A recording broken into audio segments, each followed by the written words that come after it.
Jake Martinez wiped his hands on his work clothes and checked his tools one more time. The air recycling system on level 7 was acting up again, and someone had to fix it. That someone was always Jake. He had been working on New Geneva Diplomatic, stationed for 3 years now, keeping the lights on and the air clean while important people from across the galaxy made important decisions. The station was huge, bigger than most cities back on Earth. It floated in space between human and alien territories, a place where different species could meet without fighting. Jake liked working here. Every day brought new problems to solve, and he was good at solving problems. Today was different, though. Today, the most powerful alien empire in the galaxy was coming to make peace with humans.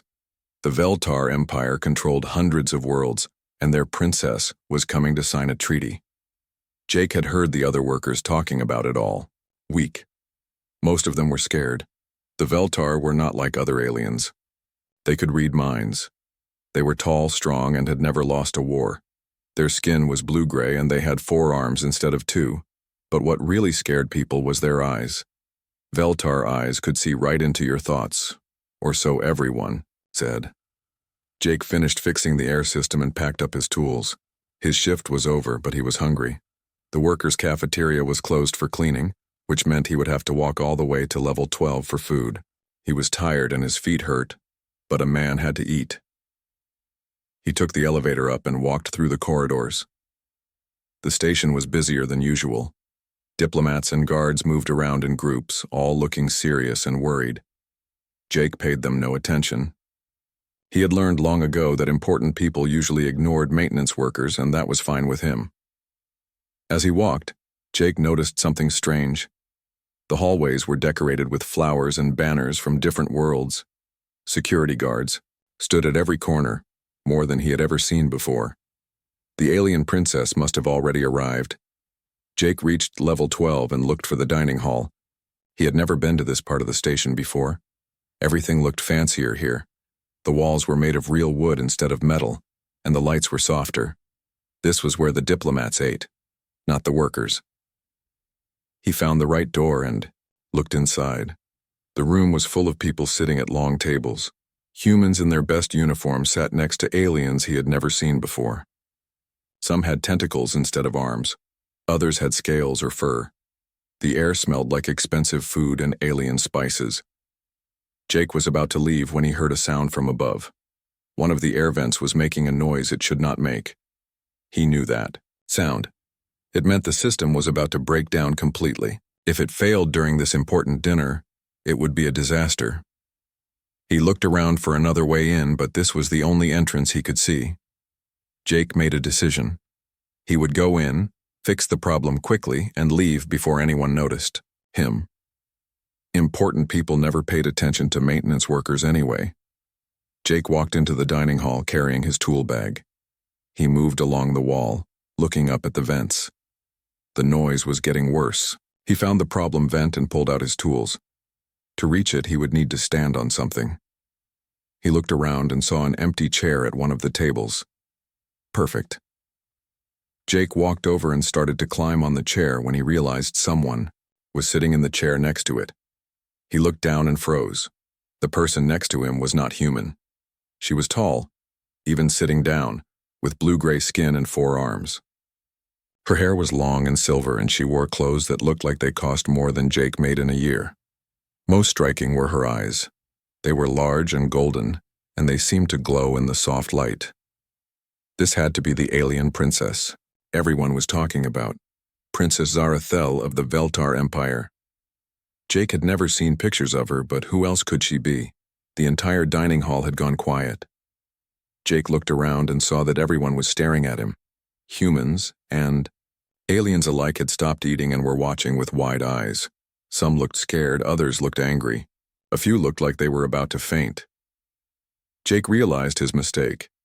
He was not supposed to be here. This was a fancy diplomatic dinner, and he was just a maintenance worker with dirty clothes and a bag of tools. Worse, he was standing right next to the most important alien in the galaxy. He should leave. He should apologize and run away. But the air vent was still making noise, and if it broke during dinner, it would ruin everything. The peace talks might fail because of a broken air system. Jake looked at the princess.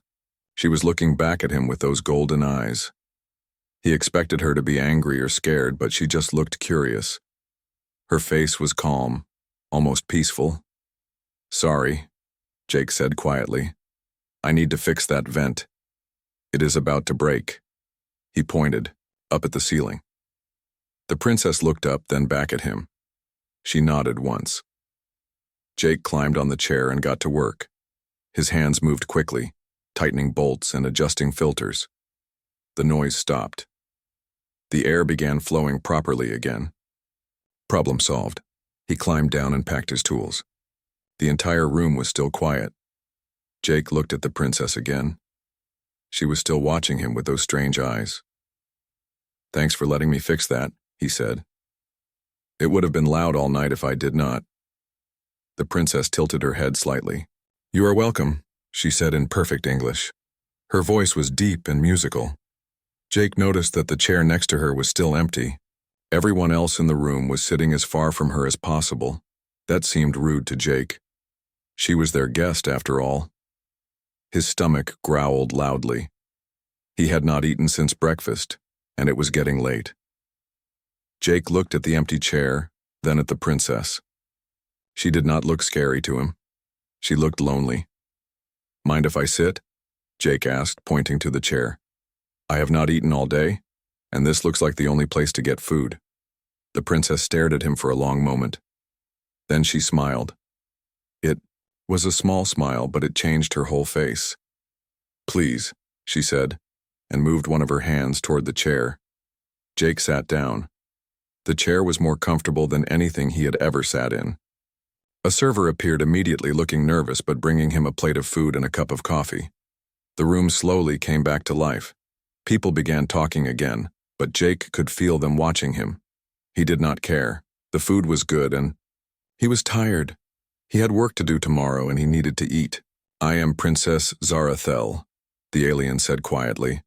"Jake Martinez," he replied between bites. "I keep this place running." "That is important work," she said. Jake looked at her with surprise. Most important people did not think maintenance work was important. "Someone has to do it," he said. The princess nodded. "Yes, someone has to do it." They sat together in comfortable silence while Jake ate and the galaxy watched. Jake finished his dinner and leaned back in his chair. The food had been better than anything in the workers' cafeteria. He felt much better now that he was not hungry. The princess had been quiet while he ate, but it was not an uncomfortable quiet. It was the kind of silence two people share when they both have things to think about. "That coffee smells interesting," Princess Zarathel said suddenly. She was looking at Jake's cup with curiosity. Jake looked down at his coffee. It was just regular coffee from the station's supply, nothing special. But he remembered reading somewhere that most aliens could not drink human beverages, something about different body chemistry. "It is just coffee," Jake said. "Probably too strong for most people. I have been drinking it since I was 15. "May I try some?" the princess asked. Jake was surprised. "Are you sure? It might not agree with your system. I do not want to poison a princess by accident." Princess Zarathel laughed. It was a pleasant sound, deeper than a human laugh but somehow musical. "Veltar can process most organic compounds safely. We are more adaptable than people think." Jake pushed his cup toward her. "Help yourself." The princess picked up the cup with two of her hands. She held it carefully, as if it were made of glass. She smelled it first, then took a small sip. Her golden eyes widened with surprise. "This is very bitter," she said, "but also warm and comforting. I like it." "Most people add sugar or milk," Jake said. "Makes it easier to drink." "No," the princess said, taking another sip. "I like it this way. It tastes honest." Jake was not sure what she meant by that, but he nodded anyway. He looked around the room and noticed that people were still watching them. Some of the human diplomats looked worried. A few of the alien delegates seemed interested, but most everyone else looked scared or confused. "Does it bother you that everyone is staring?" Jake asked. Princess Zarathel glanced around the room, then back at Jake. People always stare at me. Usually it is because they fear what I might do to them. Tonight they stare because they fear what you might do to me. What do you mean? You are the first person in many years to sit next to me without permission from my guards. You are the first to share food with me. You are the first to treat me like a normal person instead of a dangerous animal. Jake thought about this.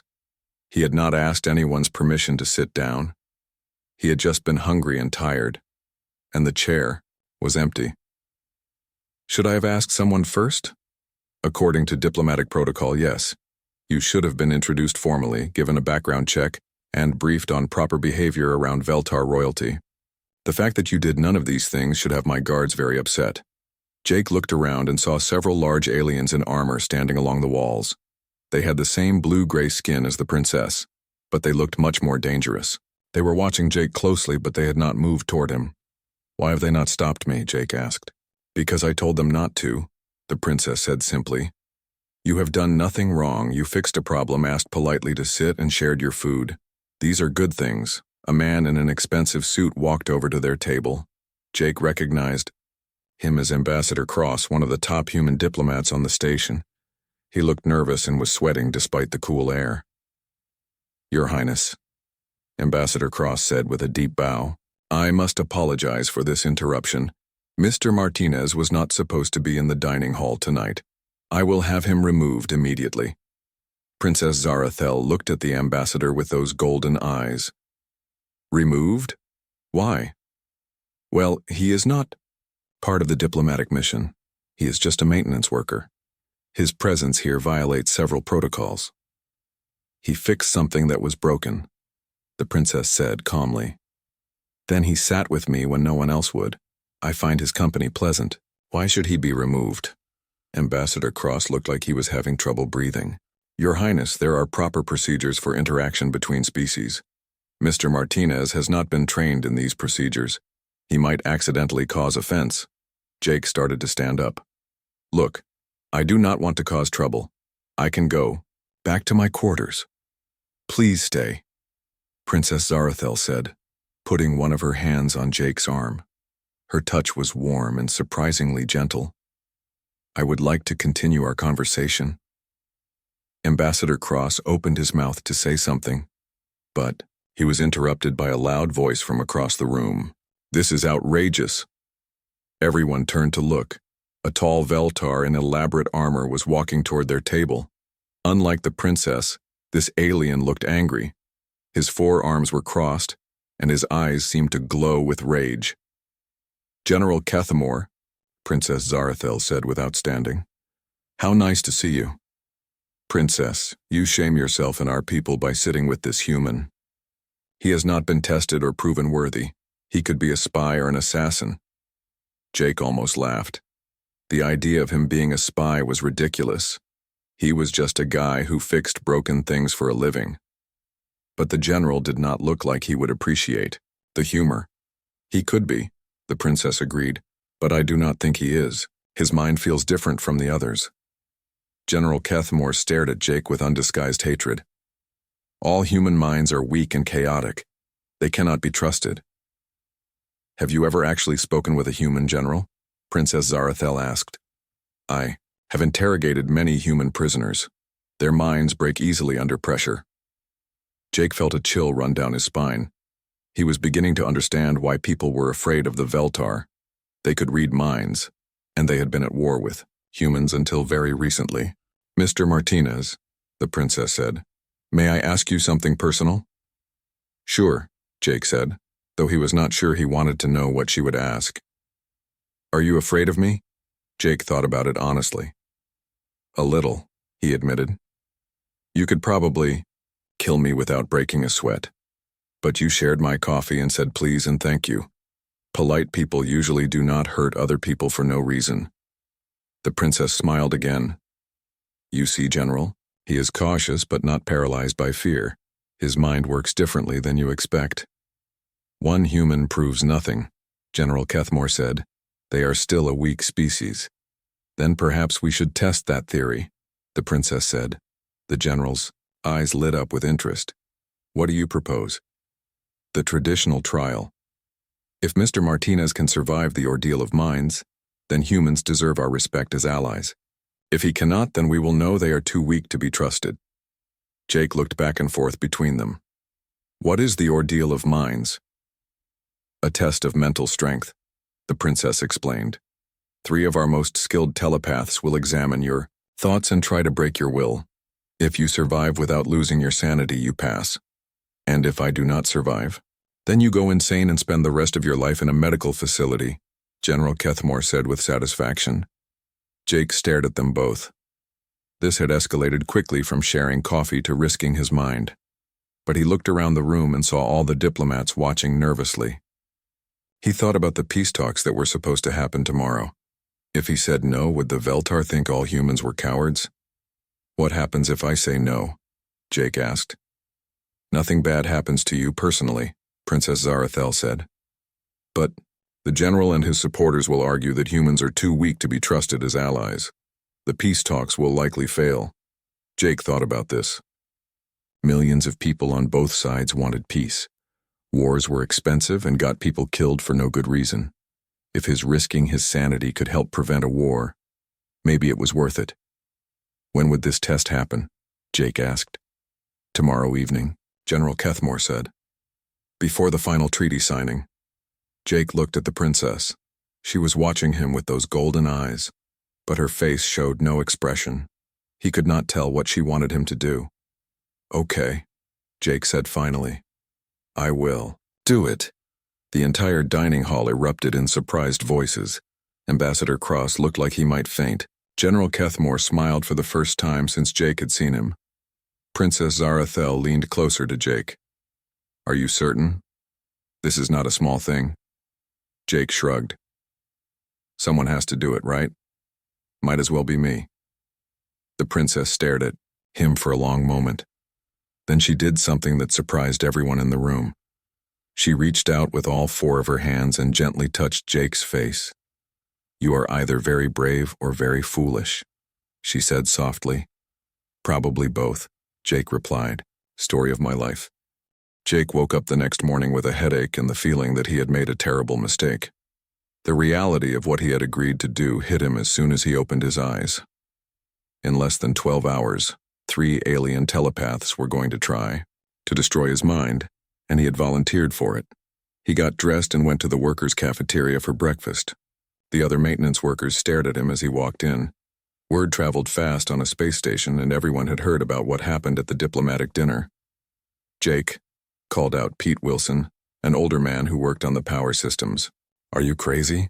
You cannot let those aliens mess with your head. It will be fine, Jake said, though he did not really believe it. He got his coffee and sat down at his usual table. Fine? Pete sat down across from him. My cousin was in the war before the ceasefire. He said the Veltar can make you forget your own name just by looking at you.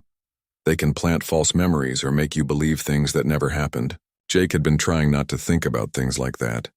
Someone had to do it. If I backed out now, it would make all humans look weak.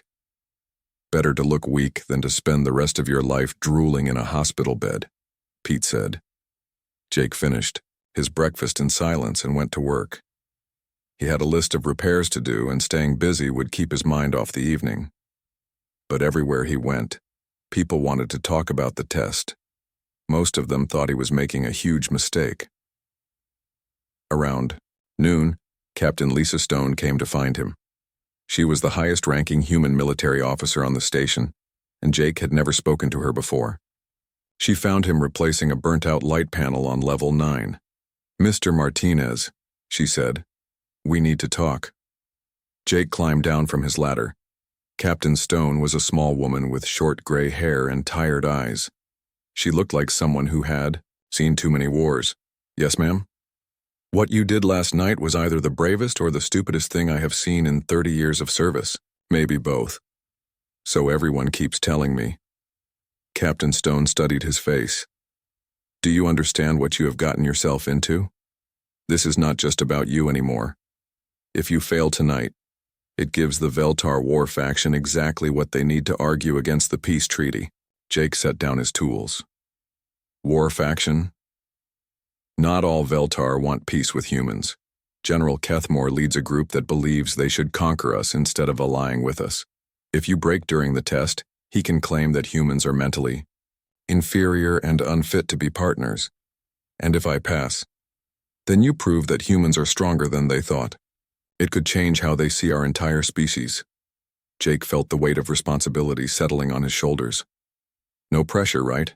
Captain Stone almost smiled. None at all. Look, Martinez, I have been studying the Veltar for years. Their telepathy is real and it is powerful. But it works differently than most people think. How so?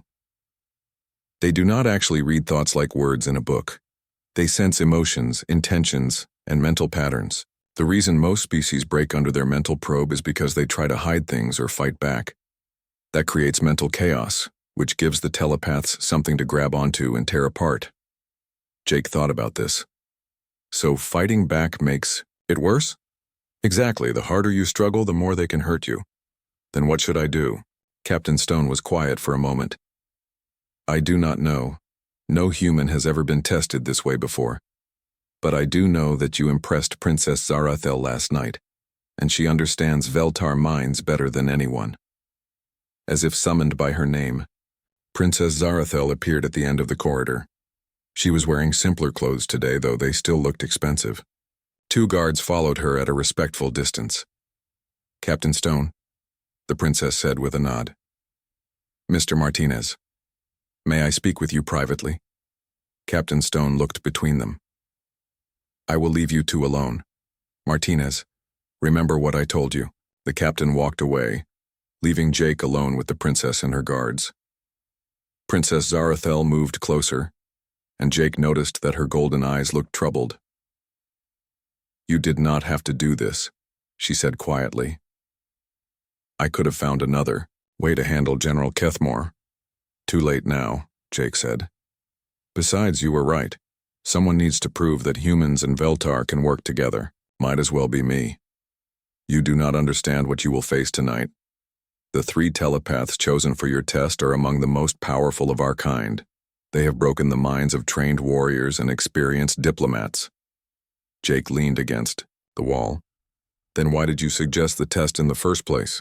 Because I sensed something different about your mind when I touched you last night.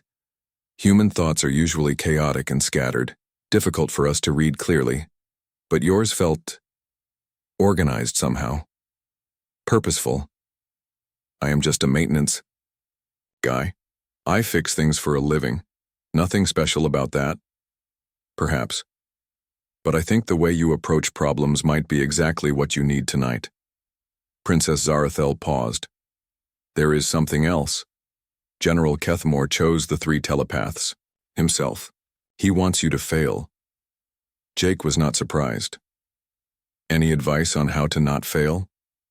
Do not try to fight them or block them out. That will only make them push harder. Instead, let them see who you really are. Show them the parts of yourself that you are proud of. And if that is not enough, Princess Zarathel looked sad. Then I will make sure you receive the best medical care possible. That evening, Jake found himself in a large ceremonial chamber he had never seen before. The walls were covered in alien symbols, and the ceiling was painted with scenes of Veltar history. Representatives from a dozen different species sat in viewing seats around the room. At the center was a simple chair where Jake would sit during the test. Ambassador Cross pulled Jake aside before the ceremony began. Martinez, it is not too late to change your mind. I can claim you are ill or make some other excuse. No, Jake said. I gave my word. This is not just about keeping your word anymore. Dr. Clark has been researching Veltar telepathy all day. She says the mental pressure you will face is like having 3 people screaming directly into your brain while trying to convince you that reality is not real. Dr. Amy Clark was the station's xenobiologist. If she was worried, Jake probably should be terrified. But he had already made his decision. I will be okay, he told the ambassador. How can you be so calm? Jake shrugged. Panicking will not help anything. Better to stay focused. General Kethmore entered the chamber wearing full ceremonial armor. Behind him came 3 Veltar in dark robes. These would be the telepaths who would test Jake's mind. They looked older than the other Veltar he had seen, and their golden eyes seemed to glow with inner power. Princess Zarathel took her place in the viewing area. She caught Jake's eye and nodded slightly. He nodded back. "Human Jake Martinez," General Kethmore announced in a loud voice. "You have volunteered to undergo the ordeal of minds to prove the mental strength of your species. Do you still consent to this test?" Jake walked to the center of the room and sat in the chair. It was not as comfortable as the one from last night's dinner, but it would do. "I consent," he said clearly. The 3 telepaths formed a triangle around Jake's chair. They raised their hands, and Jake felt something brush against his mind. It was gentle at first, like fingers touching the surface of water. "Begin, General," Kethmore commanded. The gentle touch became a flood. Jake felt the 3 alien minds pressing against his consciousness, looking for cracks and weaknesses. The mental pressure was intense, like having a migraine while someone played loud music, directly inside his skull. Jake remembered Captain Stone's advice about not fighting back. He tried to relax and let the telepaths explore his thoughts. It was like having strangers go through his personal belongings, but he forced himself to stay calm. The telepaths pushed deeper, and Jake felt them examining his memories. They saw his childhood on Earth, his training as an engineer, his years working on the station. They searched for signs of deception, hidden agendas, or mental weakness. What they found surprised them. Jake's mind was not chaotic like other humans they had tested. Instead, it was organized like a workshop, with everything in its proper place. His thoughts followed logical patterns, moving from problem to solution with practiced efficiency. But the real test was just beginning. The telepath stopped examining his memories and started trying to break his will. They filled his mind with fear, showing him visions of failure and death. They tried to convince him that he was weak, that he should give up and beg for mercy. Jake felt the fear trying to take hold, but he had dealt with fear before. Every time he had to repair something dangerous, every time he worked in vacuum or near live power systems, fear was there. He had learned to acknowledge it and then set it aside so he could focus on the job. The telepaths increased their pressure, and Jake felt like his head might explode. But instead of fighting back or trying to hide, he did something they did not expect. He started thinking about work, not just any work, but every boring, repetitive, technical job he had ever done. He thought about calibrating air recyclers, replacing worn gaskets, and running diagnostic tests on power systems. He remembered every maintenance manual he had ever read, every safety procedure he had memorized. The telepaths found themselves drowning in an ocean of mundane technical knowledge.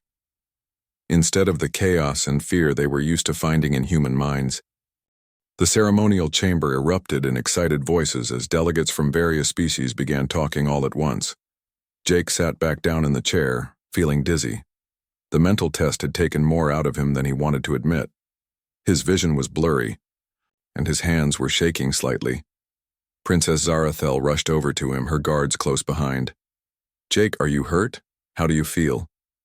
"Like I just went 10 rounds with a freight hauler," Jake said honestly. "But I am okay. My head feels like someone used it for hammer practice, but everything else seems to be working." Dr. Clark appeared with a medical scanner and began checking Jake's vital signs. "Blood pressure is elevated, but that is normal after mental stress. Brain activity looks good. No signs of permanent damage." General Kethmore pushed through the crowd, his face dark with anger. "This proves nothing. One human surviving the test does not make your species worthy allies." The lead telepath, whose name was Master Vothak, turned to face the general. "With respect, General, you are wrong. What we found in this human's mind was remarkable." "Explain," Princess Zarathel commanded. Master Vothak looked at Jake with something like wonder. "Most minds we test are full of contradictions, fears, and hidden secrets.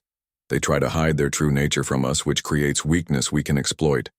But this human's mind was completely honest." "What do you mean?" Ambassador Cross asked. He showed us exactly who he is without shame or pretense. A person who solves problems, who takes pride in his work, who helps others when he can. There was no deception, no hidden agenda, no malice. Just a steady determination to do what needed to be done. Jake felt embarrassed by all the attention. I just tried to stay calm and think about work. Did not seem like anything special. That is exactly what made it special, Master Vothak said. When we attacked your mind with fear and despair, you did not fight us or try to block us out. Instead, you showed us memories of every time you had overcome a difficult problem. You turned our attacks into reminders of your own competence. Another telepath, Master Geron, nodded in agreement. We have never encountered a mind that treated mental assault as simply another problem to be solved. Most beings either break under the pressure or exhaust themselves trying to fight back. You did neither. But what does this mean for the peace talks? Captain Stone asked. Princess Zarathel stood up and addressed the entire chamber. It means that humans approach challenges differently than any species we have encountered. Instead of seeing obstacles, they see puzzles to be solved. Instead of accepting defeat, they find new ways forward. General Kethmore was not convinced. One human is not representative of an entire species. This Martinez could be unusual among his kind. Actually, General, Ambassador Cross said, Jake is quite typical of human engineers and workers. We value practical problem-solving and steady determination. These are common human traits, not rare ones. Jake managed to stand up, though he had to hold onto the chair for support. If I can say something? Everyone turned to look at him. Jake felt nervous speaking in front of so many important people, but he had something he needed to say.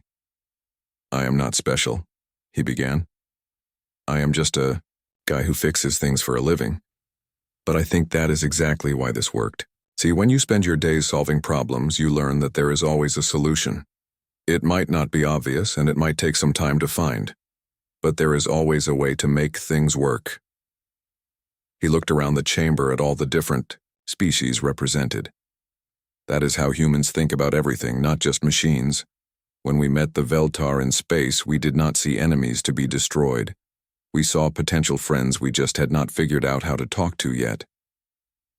Princess Zarathel was smiling now. Continue. The thing about problems is that they usually have more than one solution. You can fight them, which sometimes works but often makes things worse. Or you can step back, look at the situation from different angles, and find a better way forward. Jake paused to rest his voice. The mental test had left his throat feeling dry and scratchy. I think that is what humans can bring to a galaxy full of different species. We do not just see aliens or enemies or competitors. We see people with different skills and perspectives who might help us solve problems we could never solve alone, Master. Vothak stepped forward. General Kethamore, I have tested the minds of hundreds of beings from dozens of species. This human's mental resilience is not a fluke or an accident. It is the product of a culture that teaches its people to face challenges with creativity and persistence, rather than fear or aggression. The other telepaths and I recommend that the Veltar Empire pursue the strongest possible alliance with humanity. Master Geron added, their way of thinking could benefit us greatly. General Kethmore looked like he had swallowed something unpleasant, but he could not argue with the telepath's professional judgment. Very well. The test has been completed according to tradition. The human has proven his mental strength. A delegate from the Zephyrian Republic, a species that looked like large insects, stood up to speak. If I may, she said in a clicking voice. The Zephyrian government would also like to establish formal relations with humanity. What we have witnessed here tonight suggests that humans could be valuable partners in many endeavors. Similar statements came from delegates representing the Altarian Collective, the Free Worlds of Kepler, and several other smaller governments. Word of Jake's success was already spreading beyond the station. Jake sat back down, feeling overwhelmed. I just wanted to fix an air vent, he muttered. Princess Zarathel heard him and laughed. And look what you have accomplished instead. Dr. Clark finished her medical examination and pronounced Jake physically healthy, though she recommended rest and plenty of fluids. Your brain activity will probably be elevated for a few hours, she told him. Try to avoid any more mental challenges tonight. I think I can manage that, Jake said. As the crowd began to disperse, Princess Zarathel asked Jake to walk with her. They left the ceremonial chamber and moved to a quieter observation deck that looked out at the stars. You have changed everything tonight, she said softly. I hope it is a good change. It is. For years, the galaxy has been divided into the strong and the weak, the conquerors and the conquered. Humans have shown us a third option, the problem solvers and the bridge builders. Jake looked out at the stars. Somewhere out there were millions of humans who had no idea that their future had just been decided by a maintenance worker who was too stubborn to give up. What happens now? He asked. Now we sign the peace treaty. But more than that, we begin a new kind of relationship between our species. The Veltar have much to learn from humans, and I suspect humans have much to learn from us as well. Will General Kethmore cause trouble? Princess Zarathel considered this. He will adapt. Veltar respects strength, and you have shown a kind of strength he had never seen before. He may not like it, but he will accept it. They stood in comfortable silence for a while, looking out at the stars. Jake's headache was finally starting to fade, and he was beginning to feel more like himself again. Princess, he said eventually, can I ask you something? Of course. When you first met me, could you really read my mind? Did you know I was not dangerous? She turned to look at him with those golden eyes. I could sense your emotional state and general intentions, but not your specific thoughts. What I sensed was curiosity, tiredness, and a desire to help. No fear, no aggression, no deception. That is why I was not concerned when you sat next to me. And tonight, during the test? Tonight, I sensed something much stronger. Determination that runs so deep it has become part of who you are. The telepaths were right when they said your mind could not be broken. It is not because you are specially trained or naturally gifted. It is because giving up is simply not something you know how to do. Jake thought about this. I guess when you fix things for a living, you get used to not giving up. Every broken machine can be repaired if you just keep trying different approaches. Yes, Princess Zarathel said. And I think that is exactly what the galaxy needs right now. Not more warriors or conquerors, but people who believe that everything can be fixed if you just work hard enough and smart enough to find the right solution. Jake smiled. Well, if you ever need anything fixed, you know where to find me. I will remember that, she said. But something tells me that from now on, you will be fixing much more than machines. As they talked, neither of them noticed the small crowd of delegates who had gathered nearby to listen. Representatives from various species stood quietly in the shadows, absorbing every word of the conversation between the human engineer and the alien princess. Word would spread quickly through the galaxy about this night. The story would be told and retold, growing in the telling but never losing its essential truth. That sometimes the most important problems are solved not by the strongest or the smartest, but by those who simply refuse to give up. The age of human diplomacy was about to begin, and it would be built on the foundation of a maintenance worker who treated every challenge as just another thing that needed fixing. 3 months after the ordeal of mines, Jake Martinez was still fixing things. The only difference was that now he had the most unusual assistant in the galaxy. Hand me the plasma cutter, Jake said from inside the maintenance shaft. Princess Zarathel reached into the tool bag with 2 of her hands while holding the work light steady with the other 2. This one? That is the one. Thanks. Jake had been surprised when the princess asked to learn about human engineering. She had explained that future leaders of the Veltar Empire needed to understand how their new human allies thought and worked. The best way to do that, she said, was to watch a human actually working. So for the past month, Princess Zarathel had been following Jake around the station during his maintenance rounds. At first, her guards had been nervous about letting royalty crawl through service tunnels and work on broken equipment. But the princess had insisted, and what the princess wanted, the princess got. Why does this particular power coupling keep failing? She asked as Jake worked. Cheap parts, Jake said, without looking up. This whole section was built with the lowest cost components they could find. They work fine for a few months, but then they start breaking down. The fix is to replace them with better parts, but that costs more money. So the station administrators choose to save money now and spend more, later fixing the same problem. Repeatedly? Welcome to bureaucracy, Jake said with a laugh. The same thing happens everywhere. Politicians want to show they are saving money, so they buy cheap stuff. Then maintenance workers like me get to deal with the consequences. Princess Zarathel thought about this. That seems inefficient. It is. But humans are not always logical. Sometimes we make decisions based on politics or emotions instead of good sense. Jake finished the repair and crawled out of the maintenance shaft. His work clothes were dirty and there was grease on his hands, but he looked satisfied. Another problem solved. That should hold for another few months, he said, packing up his tools. Ready for lunch? They made their way to the dining hall, on level 12, the same one where they had first met. Things were different now. Instead of sitting alone, Princess Zarathel usually found herself surrounded by delegates who wanted to learn about Veltar culture or discuss trade agreements. But today, she chose to sit at a quiet table in the corner with Jake.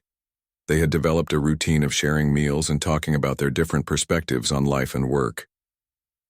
I have been thinking about what you said yesterday, the princess said as they ate. About how humans prefer to fix problems rather than replace entire systems. What about it? I think that approach could help with some of the challenges my people face. The Veltar Empire spans hundreds of worlds, and we have always solved problems by imposing our will through force. But force does not work for every situation. Jake nodded. Force is like using a hammer to fix everything. Sometimes you need a hammer, but sometimes you need a screwdriver or a wrench instead. Exactly. I have been corresponding with leaders on several Veltar worlds about this. Some of them are interested in trying human-style problem-solving approaches. That is great. What kind of problems are they dealing with? Trade disputes. Mostly. 2 of our colonies have been arguing over mining rights for the past 50 years. Both sides have valid claims, and traditional Veltar law says they should fight until one side surrenders. But that would mean destroying valuable infrastructure and probably getting a lot of people killed. Jake considered this. What would happen if instead of fighting, they worked together to find more mining sites, or figured out a way to share the resources they are already arguing about? That is not how Veltar have traditionally handled such disputes. Maybe it is time to try a new tradition. Princess Zarathel smiled. I said the same thing to the colonial governors. They have agreed to try mediation instead of combat. It will be the first time in Veltar history that a major dispute has been resolved through negotiation rather than strength. How do you feel about that? Nervous, she admitted, but also excited. If this works, it could change how we handle conflicts throughout the Empire. Their conversation was interrupted by Captain Stone, who approached their table with a serious expression. Princess Martinez, she said, I need to speak with both of you. We have a situation. They followed the captain to a secure briefing room where several other officials were waiting, including Ambassador Cross and Dr. Clark. What is going on? Jake asked. We just received word from Earth, Captain Stone said. The news of your success during the ordeal of mines has reached the home system. The story has been broadcast on every major network, and the response has been overwhelming. What kind of response? Princess Zarathel asked. Positive, mostly. Humans across the colony worlds are talking about how proud they are that one of their own proved humanity's worth to the galaxy. Jake, you have become something of a folk hero. Jake felt uncomfortable. I just did what anyone would have done. That is exactly why people are so excited, Dr. Clark said. You represent ordinary humans doing extraordinary things when necessary. It has given people hope about humanity's future in galactic politics. Ambassador Cross activated a holographic display showing news reports from Earth and the colonies. Jake watched with growing amazement as he saw his own face on screens across human space. The headlines all told versions of the same story. Maintenance worker passes alien mind test. Human engineer proves humanity's mental strength. the man who sat next to an alien princess. "This is crazy," Jake said. "I am not a hero. I just fixed an air vent and shared some coffee. And in doing so, you opened the door to a new era of human-alien relations," Princess Zarathel said. "Whether you intended to or not," Captain Stone brought up another display. "The real reason we called you here is this. We have received requests from 17 different species asking for formal diplomatic meetings with humanity. 3 separate trade consortiums want to establish commercial relationships, and the Galactic Council has invited Earth to send a representative to their next General Assembly." "That is incredible," Ambassador Cross said. "It usually takes decades for a new species to be accepted into galactic politics. Humanity has achieved in 3 months what most species need 50 years to accomplish." "What does this mean for me?" Jake asked. "Several things," Captain Stone replied. "First, the Earth government has offered you a commendation and a substantial reward for your service to humanity. Second, they want to know if you would be interested in a position with the new Department of Interspecies Relations." Jake laughed. "They want to make a diplomat out of a maintenance worker?" "Think about it," Princess Zarathel said. "Who better to represent humanity than someone who embodies the qualities that impressed the galaxy? You approach every problem with curiosity instead of fear. You treat everyone with respect regardless of their species, and you never give up when faced with a challenge. Besides," Dr. Clark added, "you would not be a traditional diplomat. You would be more like a cultural ambassador, helping other species understand how humans think and work." Jake looked around the room at all the expectant faces. A few months ago, his biggest concern had been keeping the station's systems running smoothly. Now people were talking about him representing his entire species in galactic politics. "Can I think about it?" he asked. "Of course," Captain Stone said. "But we will need an answer soon. The first formal diplomatic meeting is scheduled for next week." After the meeting, Jake and Princess Zarathel walked back to the observation deck where they had talked after the ordeal of mines. The stars looked the same as they had 3 months ago, but everything else had changed. "You are worried about the diplomatic position," the princess observed.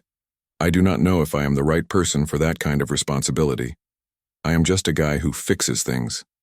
"Jake, that is exactly why you are the right person. The galaxy is full of diplomats who speak in careful phrases and worry about protocol.